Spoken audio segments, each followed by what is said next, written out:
오늘 저는 마태복음 18장 1절에서 10절의 말씀을 가지고 어린 아이처럼이라는 제목을 통하여 하나님의 말씀을 증거하고자 합니다.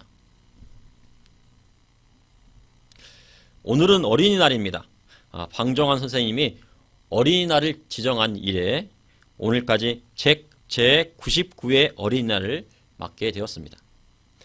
과거에는 어린아이에 대해 함부로 대하는 경우도 많았다고 합니다. 그리고 세계 어린이 중에 많은 아이들이 중노동의 현장에 나아가 고된 일을 하며 그 중에는 생명을 잃는 경우도 있다고 합니다. 우리나라의 경우는 자녀를 많이 낳지 않기 때문에 한 명의 아이를 떠받들어 키우다 보니 예절 교육이 잘 되지 않기도 합니다. 이러한 면이 있지만 분명히 어린아이는 우리의 미래입니다. 이는 어린아이가 없다면 다음 세대를 기약할 수 없기 때문입니다. 우리나라의 출산율은 계속 떨어지면서 몇백 년 후에는 자동으로 나라가 소멸될 수도 있다는 이야기들이 나오고 있습니다. 이 땅에 우리나라 사람들이 없어지면 다른 민족이 이 땅을 차지하는 것이 분명한 사실입니다. 그만큼 저출산 고령화는 심각한 사회 문제가 되고 있습니다. 또한 우리가 미래 세대에게 어떤 것을 물려주는가 하는 문제도 지금부터 준비되어져야 합니다. 우리 세대가 끝이 나고 다음 세대야 그들이 알아서 할 일이라고 생각하면 우리 미래는 암울한 것입니다. 지금 기성세대가 빚을 끌어다 쓰고 천문학적인 빚은 다음 세대가 갚으면 되지 하는 것은 아주 무책임한 일인 것입니다. 이렇게 부모 세대가 어린 아이들을 위해 다음 세대를 준비하고 이끌어 가야 하는 것은 당연한 것입니다. 그런데 주님은 부모가 이끌어 가야 할 어린아이를 통해서도 배울 것이 있음을 명확하게 말씀하셨습니다. 오늘 본문을 보니 예수님께서 어린아이를 불러 세우셨습니다. 주님은 왜 어린아이를 세워 놓으셨고 이 어린아이를 통해 무엇을 말씀하시고자 하셨는지 여러분과 말씀을 나누고자 합니다. 첫째, 어린아이와 같다는 것은 주님 말씀대로 사는 것입니다. 오늘 본문 마태복음 18장 1절에 그때 제자들이 예수께 나와 이르되 천국에서는 누가 크니까? 라는 질문으로부터 시작됩니다. 그런데 이 제자들의 질문이 있기 전에 주님께서 말씀하신 것이 있었습니다. 마가복음 9장 31절의 말씀입니다. 이는 제자들을 가르치시며 또 인자가 사람들의 손에 넘겨져 죽임을 당하고 죽은 지 3일 만에 살아나리라는 것을 말씀하셨기 때문입니다. 주님은 누가 크냐는 제자들의 논쟁이 있기 전에 자신이 십자가의 고난을 받으시고 죽으시고 3일 만에 부활하실 것을 명확히 말씀하셨습니다. 그러나 제자들은 이 말씀을 깨닫지 못하고 묻기도 두려워하였습니다. 그런데 이 말씀이 있은 후에 가버나움으로 가는 길에 제자들이 서로 쟁론했던 것입니다. 그리고 가버나움 선교센터에 도착하여 제자들이 무슨 토론을 했는지 물어보셨습니다. 그 내용이 오늘 본문 1절의 말씀입니다. 주님은 앞서 자신이 십자가에 고난받으시고 죽으실 것을 말씀하셨지만 제자들은 천국에서 누가 크냐는 문제로 논쟁을 한 것입니다. 주님, 누구든지 나를 따라오려거든 자신을 부인하고 자기 십자가를 지고 나를 따를 것이니라 하셨습니다.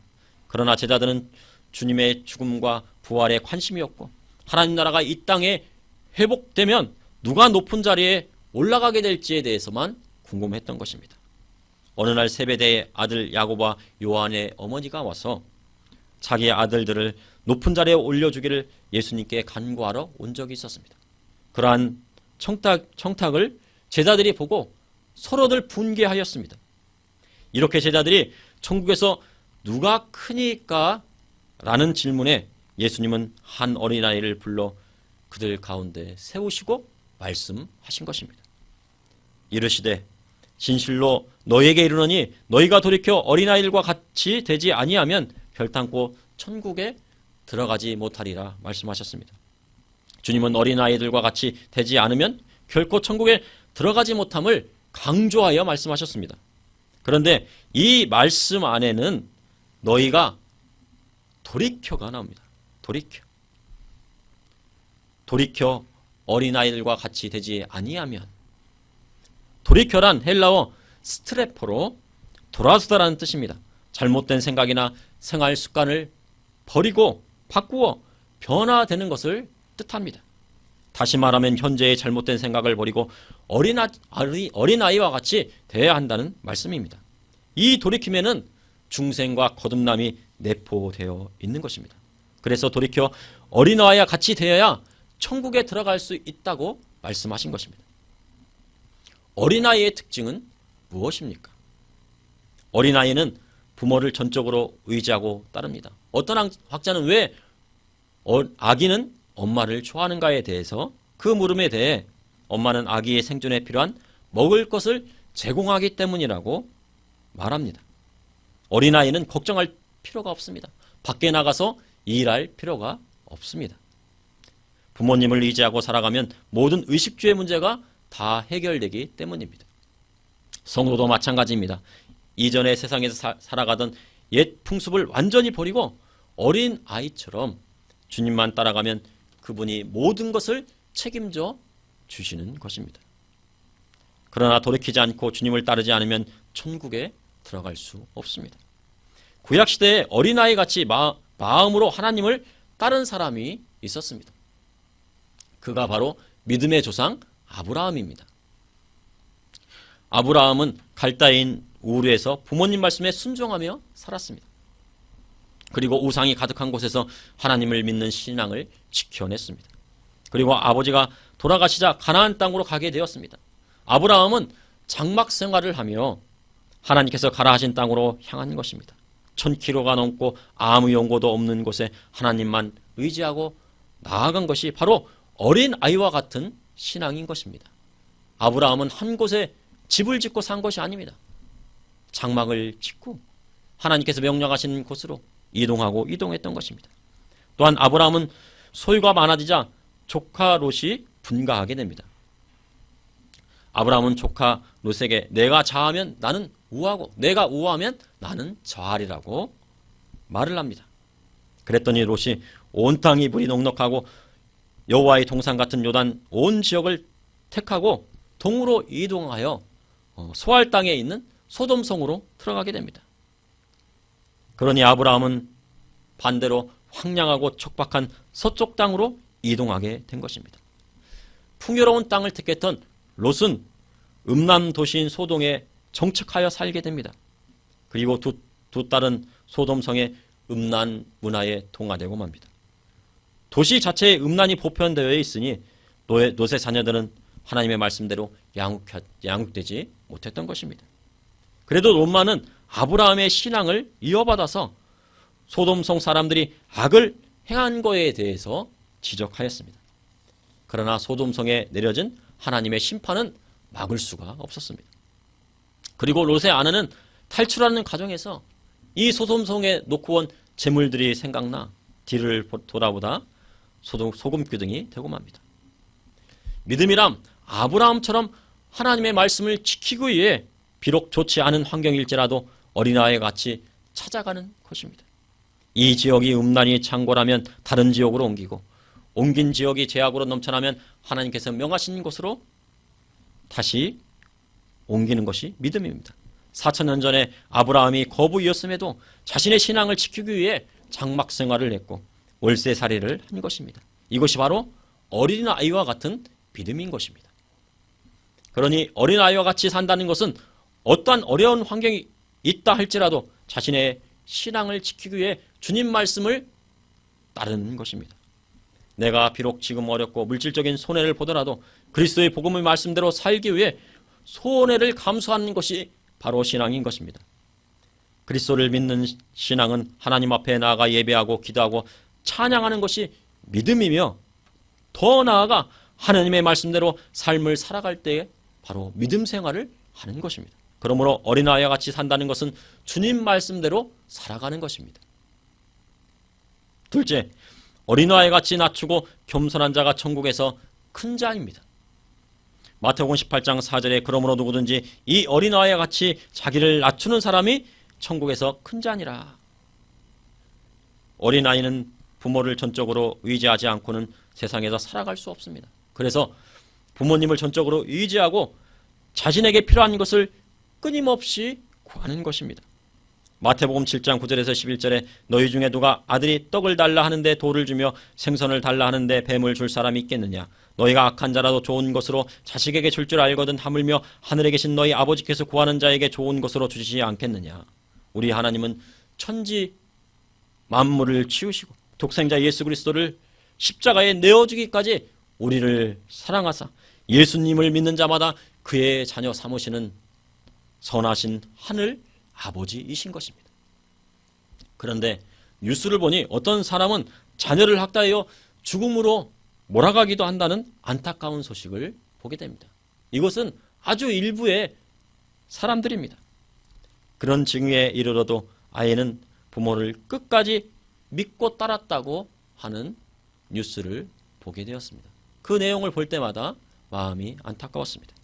마태복음 10장 21절에 장차 형제가 형제를 아버지가 자식을 중전에 내어주며 자식들이 부모를 대적하여 죽게 하리라. 말세로 갈수록 부모가 자식을 죽는데 내어주는 일이 일어날 것에 대해서 주님 말씀하셨습니다. 최근에 낙태가 합법화되었다고 합니다. 낙태 합법화라는 악법이 통과되었어도 뱃속에 있는 태아는 전적으로 엄마를 의지합니다. 그러니 말세에 죽는 데 내어주는 악한 자를 만났다 할지라도 그 부모를 신뢰하는 것이 바로 어린아이인 것입니다. 주님, 제자들이 쟁론을 벌인 천국에서 누가 크니까? 라는 질문에 어린아이 같이 자신을 낮추는 사람이라고 말씀하셨습니다. 그럼 어린아이와 같이 자신을 낮추는 것은 무엇일까요? 마태복음 11장 11절에 내가 진실로 너에게 말하는 이 여자가 낳은 자 중에 세례 요한보다 큰 이가 일어남이 없도다. 그러나 천국에서 극히 작은 자라도 그보다 크니라. 세례 요한은 주님의 부활을 체험하지 못하고 죽음에 이르렀습니다. 헤롯에게 죽임을 당했습니다. 그러니 그는 죽은 후에 거지 나사로처럼 아브라함의 품에 안기게 되는 것입니다. 그러나 예수 그리스도의 부활을 믿고 예수 그리스도의 십자가의 공로를 의지하여 거듭나고 중생한 사람은 바로 천국으로 들어가게 되는 것입니다. 그래서 세례요한보다 큰 이가 일어남이 없도다 하면서 그러나 천국에서 극히 작은 자라도 그보다 크다라고 주님 말씀하신 것입니다. 중생하고 거듭난 사람은 어린아이 같이 자신을 낮추고 그리스도의 복음의 말씀대로 살아갑니다. 마태복음 15장 19절에 그러므로 누구든지 이 계명 중에 지극히 작은 것 하나라도 버리고 또 그같이 사람을 가르치는 자는 천국에서 지극히 작다 일컬음을 받을 것이요 누구든지 이를 행하며 가르치는 자는 천국에서 크다 일컬음을 받으리라 말씀하셨습니다. 예수님께서는 하나님의 계명 중에 지극히 작은 것이라도 버리면 천국에서 작은 자라 일컬음을 받겠다고 말씀하셨습니다. 그리고 하나님의 계명을 행하고 가르치는 자는 천국에서 크다 일컬음을 받으리라 하셨습니다. 주님께서 우리에게 하신 말씀이 무엇입니까? 천국에서 큰 자가 되려면 어떻게 해야 됩니까? 바로 지극히 작은 계명을 행하고 그리고 가르쳐야 하는 것입니다. 이것이 바로 어린 아이와 같이 자신을 낮추는 것입니다. 마태복음 7장에 보면 11절에 하늘에 계신 너희 아버지께서 구하는 자에게 좋은 것으로 주시지 않겠느냐 하시고 12절에는 그러므로 하시며 말씀이 반전이 됩니다. 우리가 보통 설교할 때 무엇이든지 구하면 받는다고 합니다. 그래서 구하는 자마다 좋은 것을 주시겠다고 주님 말씀하셨습니다. 그런데 12절을 빼고 설교할 때가 있습니다. 그러나 이 12절은 아주 중요한 말씀입니다. 그러므로 그 다음 구절이 아주 중요합니다. 주님은 왜 하나님께 구하라 하셨는지 이 12절에 나와 있습니다. 그것은 남을 대접하기 위해서 구하라 하신 것입니다. 주님께서 구하라 하신 것은 남을 섬기기 위해서 하나님 앞에 구하라 하신 것입니다. 그러므로 무엇이든지 남에게 대접받고자 하는 대로 너희도 남을 대접하라. 이것이 율법이요 선지자니라 말씀하셨습니다. 성도가 은사받는 이유는 바로 다른 사람을 섬기고 대접하기 위함인 것입니다. 주님은 누가복음 14장에 비유의 말씀을 통해 혼인잔치의 청함을 받을 때 높은 자리에 앉지 말라 하시며 무릇 자기를 높이는 자는 낮아지고 자기를 낮추는 자는 높아지리라 하셨습니다. 특별히 주님의 몸된 교회는 남을 부리는 곳이 아닙니다. 학벌이 좋고 돈이 많다고 으스대어도 안 됩니다. 가난한 사람을 멸시하는 것은 우리 주님을 멸시하는 것과도 같은 것입니다. 그리고 교회는 다른 사람을 부려먹는 곳이 아닙니다. 이번 주 식사 준비하세요. 이러이러한 반찬을 준비해 오세요. 설거지도 해야 합니다. 초대교회는 교회에서 식사 준비를 하지 않았습니다. 다만 자기 먹을 것에서 조금 더하여 음식을 서로 나누었습니다. 그러니 모든 성도들이 하나님께 드리는 예배에 집중하고 기도에 전념할 수 있었던 것입니다. 교회가 지저분하니 청소하세요. 명령하는 것도 아닙니다. 교회는 가난한 성도를 부려먹는 것도 아닙니다. 교회에서 자신이 높아지고자 한다면, 만약 교회에서 자신이 높아지고자 한다면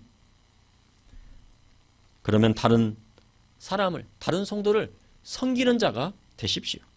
자신이 대접받고 싶은 대로 남을 대접하면 그가 구하는 것을 들어주신 것이 주님의 뜻인 것입니다. 하나님 앞에 자신이 먼저 남을 대접해야 참된 주님의 제자가 되는 것입니다. 또한 교회 내에서 또한 어린아이와 같이 또한 지극히 작다고 생각하는 분이 있다면 그를 영접하시고 그를 대접하고 그를 섬기십시오. 가난한 자가 있으면 그를 섬겨주십시오. 그것이 하나님의 뜻인 것입니다. 그를 영접하면 주님께서는 예수님을 영접하는 것과 같이 똑같이 생각하겠다고 말씀하셨습니다. 그런데 만약 이 지극히 작은 자, 어린아이와 같은 자를 실족시키게 되면 예수님께서는 그 실족한 자의 목에다 연자 맷돌을 매달아서 바다에 빠뜨리는 것과도 같다고 하는 것입니다. 상처 주는 말을 했을 때 그 상처가 그를 식족해 하는 것은 바로 그에게 연자 맷돌을 매달아 바다에 빠뜨리게 되는 것입니다. 그는 영영이 주님 품으로 다시 돌아올 수 없게 되는 것입니다. 그래서 실족하게 하는 일들이 있음으로 말미암아 세상에 화가 있도다 하신 것입니다. 실족하게 하는 일이 없을 수는 없으나 실족하게 하는 그 사람에게도 화가 있다고 주님께서 말씀하셨습니다. 그리고 오늘 본문 말씀에 마태복음 18장 10절에 삼가 이 작은 자 중에 하나도 업심여기지 말라 너에게 말하노니 그들의 전사들이 하늘에 계신 내 아버지의 얼굴을 항상 배옵느니라 말씀하셨습니다. 이 작은 자들, 어린아이와 같은 자들, 우리가 생각했을 때 돌봐야 되겠다고 돌봄이 필요한 그런 분들을 업신여기지 말라 하신 것입니다. 왜냐하면 이 어린아이들 그리고 어린아이와 같은 자들은 천사들이 하늘에 계신 내 아버지의 얼굴을 항상 배웠기 때문입니다. 바로 가난한 자들이 하는 기도는 하나님께서 쉽게 응답하시는 것입니다. 또한 어린아이가 기도하는 것은 하나님께서 들어 응답하시는 것입니다. 그렇기 때문에 우리는 작은 자들을 업신여기지 말아야 하는 것입니다. 높은 자보다 우리 주님께서는 낮은 자와 더 가까이 하시는 것입니다. 그리고 낮은 자의 기도를 더 응답하시며 주님께서는 그 기도를 응답하시기 때문입니다. 그러므로 어린아이 같이 낮추고 겸손한 자가 천국에서 큰 자인 것입니다. 셋째, 어린아이처럼 주님 말씀 따른 자를 천국 백성 삼으시는 것입니다. 진실로 너희에게 이르노니 너희가 돌이켜 어린아이들과 같이 되지 아니하면 결단코 천국에 들어가지 못하리라. 최근 들어 세금이 증가하다 보니 세금을 주기 위해 어린 아이에게 재산을 증여하는 경우가 있다고 합니다. 세금 내는 것보다 증여하는 것이 훨씬 이득이라고 생각한 것입니다. 그런데 어떤 경우는 어린 아이에게 수백억 원의 빚을 물려주는 경우도 있습니다. 빚상속도 법적으로 보면 빚도 상속된다고 말합니다. 우리 믿는 성도는 하나님의 유업을 자녀들에게 물려주어야 합니다. 상속하는 것은 지극히 성경적입니다. 어느 자식에게 많이 물려줄지도 아버지의 마음이고 부모님의 마음입니다. 그런데 절대로 죽기 전에 재산을 물려주어서는 안 됩니다. 그것은 죽기 전에 많은 재산을 물려받게 되면 자녀가 타락의 길로 빠지게 되기 때문입니다. 그래서 부모님은 자녀가 타락하지 않기 위해서 재산을 가지고 있다가 이 세상을 떠나실 때 자녀들에게 다 물려주고 떠나는 것이 바로 부모의 마음인 것입니다. 구약 성경에 보면 사람의 축복이 아기를 출산하고 기를 때 온다고 말씀하셨습니다. 하나님께서 왜 땅을 정복하라고 하신 것일까요? 생육하고 번성하기 위해 땅을 정복하라 하신 것입니다. 그런데 생육하고 번성하지 하는 목적이 아니고 돈을 많이 벌고 투기하기 위해서 땅을 정복하는 것은 그것은 하나님의 뜻이 아닙니다. 어느 부잣집에 남부러울 것이 없는 사람이 있었습니다. 그런데 자녀가 없었습니다. 자신의 유업을 상속해 줄 자녀가 없으니 많은 땅도 필요 없고 재산도 무슨 소용이냐고 말을 합니다. 이와 같이 하나님의 축복은 어린 아이에게 있는 것입니다. 그 땅에서 자녀를 많이 낳고 그 땅에서 자녀를 많이 낳으면 그 땅을 차지하게 되는 것이 바로 하나님의 말씀입니다. 그래서 우리 주님 어린아이 같이 되어야 한다고 말씀하신 것입니다. 부모가 자녀에게 재산을 상속해 주는 것처럼 하나님께서 하나님의 자녀에게 하나님 나라의 유업을 상속해 주는 것이 바로 그분의 뜻인 것입니다. 그러면 하나님의 자녀로 그의 나라의 유업을 많이 상속받는 것은 무엇입니까? 어떤 사람은 그럽니다. 천국 가면 다 똑같다. 근데 주님께서는 말씀하십니다. 천국에 가면 큰 자가 있고 작은 자가 있다고 한 것입니다. 하나님의 나라도 하나님의 나라의 유업도 많이 상속받는 사람이 있는가 하면 적게 상속받는 사람도 있을 것입니다. 어린아이처럼 주님 말씀에 순종하는 것이 하나님 나라의 유업을 많이 상속받는 것이고 그리고 하늘나라의 천국에 가서 큰 자가 되는 것입니다. 어떤 사람에게 두 아들이 있었습니다. 둘째 아들이 아버지의 재산을 미리 상속받아 먼 나라로 가서 모든 재산을 허랑방탕하게 써버렸습니다. 그리고 흉년이 들자 먼 나라에서 일하려 하나 써주는 사람이었습니다. 내가 일하면 먹고 살 것 같았지만 흉년이 오고 기근이 오니까 자신을 써주는 사람이 없었던 것입니다. 그래서 결국 알몸으로 거지가 되어 아버지에게 다시 돌아옵니다. 그러나 아버지는 그 거지가 되어 있는 그 둘째 아들을 보고 그를 혼내지도 않고 책망하지도 않고 그를 따뜻하게 품어주시고 잔치를 베풀어 주셨습니다. 그것이 바로 부모님의 마음입니다. 그런데 둘째 아들은 아버지의 말씀에 순종하지 않으므로 모든 재산을 다 날려버렸고 지극히 작은 자가 된 것입니다. 아버지가 물려주신 모든 재산 다 날려버리고 그에게는 남은 재산이 없습니다. 그리고 그는 지극히 작은 자가 된 것입니다. 그런데 첫째 아들은 아버지 품을 떠나지 않고 여러 해 동안 아버지를 섬기고 아버지의 일을 도왔습니다. 누가복음 15장 31절에 32절에 아버지가 이르되 예 너는 항상 나와 함께 있으니 내 것이 다 내 것이로되 이 내 동생은 죽었다가 살아났으며 내가 잃었다가 얻었기로 우리가 즐거워하고 기뻐하는 것이 마땅하니라. 첫째 아들은 어린아이처럼 아버지를 열심히 섬겼습니다. 그러니 아버지는 너는 항상 나와 함께 있으니 내 것이 다 내 것이라고 한 것인 것입니다. 그럼 누가 아버지의 유업을 더 많이 상속받은 것일까요? 바로 아버지의 말씀에 순종한 첫째 아들인 것입니다. 둘째 아들은 아버지에게 물려받은 모든 재산을 다 까먹었습니다. 앞으로는 취직하기가 더 어려운 시대가 왔습니다. 그럼 취직할 수 있는 가장 좋은 방법은 무엇일까요? 그것은 아버지가 일구어 놓으신 기업을 물려받는 것입니다. 첫째 아들은 아버지의 기업을 물려받게 된 것인 것입니다. 그런데 둘째 아들은 상속받은 재산 다 탕진하고 자신을 써주는 사람조차 없어 돼지치는 사장님 밑에서 월급도 못 받고 일했고 나중에는 자신의 배도 채우지 못하고 굶주렸습니다. 그래서 아버지 집으로 돌아왔고 아버지의 집은 모든 것이 풍족했습니다. 하나님 나라의 유업을 받는 것도 이와 마찬가지인 것입니다.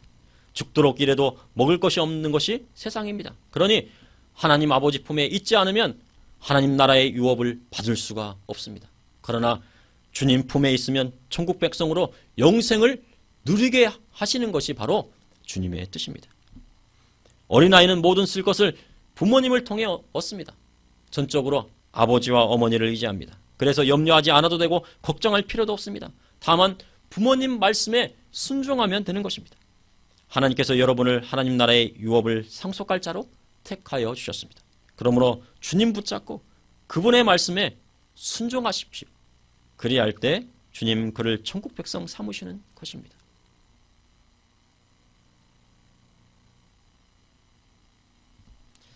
성도님들, 하나님의 자녀로 주님께 무엇을 물려받고 싶으십니까? 썩어질 물질입니까? 아니면 하나님 나라의 유업입니까? 모두 하나님 나라의 유업을 상속받아 천국에 들어가길 원하실 것입니다. 그러므로 어린아이와 같다는 것은 주님 말씀대로 살아가는 것입니다. 그리고 어린아이와 같이 자신을 낮추고 겸손한 자가 천국에서 큰 자가 되는 것입니다. 어떤 어린아이처럼 주님을 붙잡고 그분의 말씀을 따르는 자가 영원한 하나님 나라의 유업인 천국에 들어가게 되는 것입니다.